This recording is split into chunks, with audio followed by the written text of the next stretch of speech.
Its sides climb at an angle of slightly less than 52 degrees, rising to a summit of 480 feet. But how did they manage to maneuver 2.5-ton blocks to such an incredible height without the crane or the block and tackle? It was a challenge to the ancient Egyptians and still remains a mystery to modern archaeologists. Egyptologist Mark Lehner has spent 30 years studying the pyramids hands-on. My approach to the question was, where are the quarries? What kind of a ramp can you get from the quarry to the pyramid in a functional slope? Lehner and almost all Egyptologists believe that some kind of ramp was used to raise the stone blocks. The type of ramp remains a mystery. Did they approach the pyramid straight on? Zigzag up one side? Or spiral around it? It's not a problem that's been totally solved, and I've given my suggestions. I've tried to base them in the landscape, but a lot of it is still inference. Because the ramps were dismantled once the pyramid was complete, only fragments of evidence are available to archaeologists. But it was ramps and sheer muscle power that allowed millions of blocks to reach the summit. Once in position, the builders faced a new task. The blocks had to be fitted together.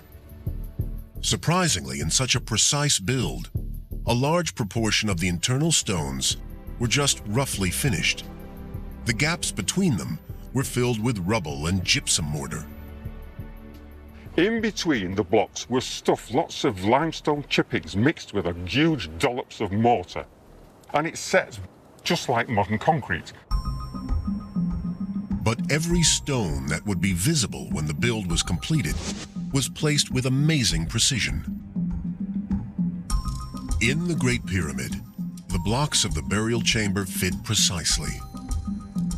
The sides of these blocks had to be almost perfectly flat to make these astonishing joins.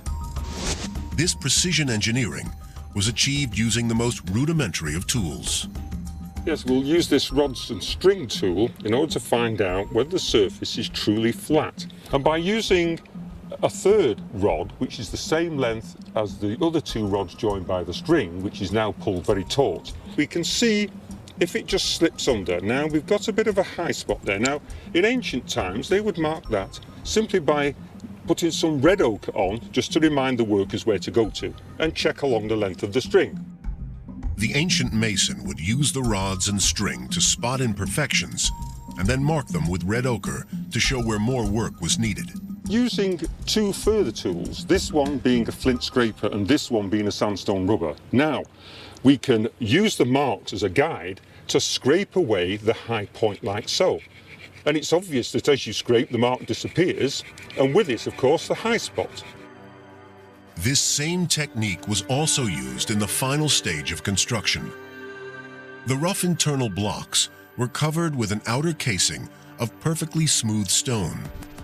This was carved from the highest grade limestone and had to be carried across the Nile to the pyramid site. With this polished casing, the pyramid would have shone dazzling white in the Egyptian sun. But when the pyramids were newly encased in this special limestone, they must have been blinding in the sun like newly fallen snow. To achieve this, every casing stone was cut to sit perfectly with its neighbors. When complete, the Great Pyramid of Giza was covered with thousands of these facing stones. Sadly, they have long vanished, taken to build the mosques and castles of Cairo. But facing stones can still be seen on the cap of Khafre's pyramid. Even with all the Egyptian skills and tools, building the pyramids was still an incredibly hard task, requiring millions of man-hours to complete. Legend has long suggested that the pyramids were built by armies of slaves. The legends are wrong. Forensic archaeological discoveries are now putting a face on the people who really built the pyramids.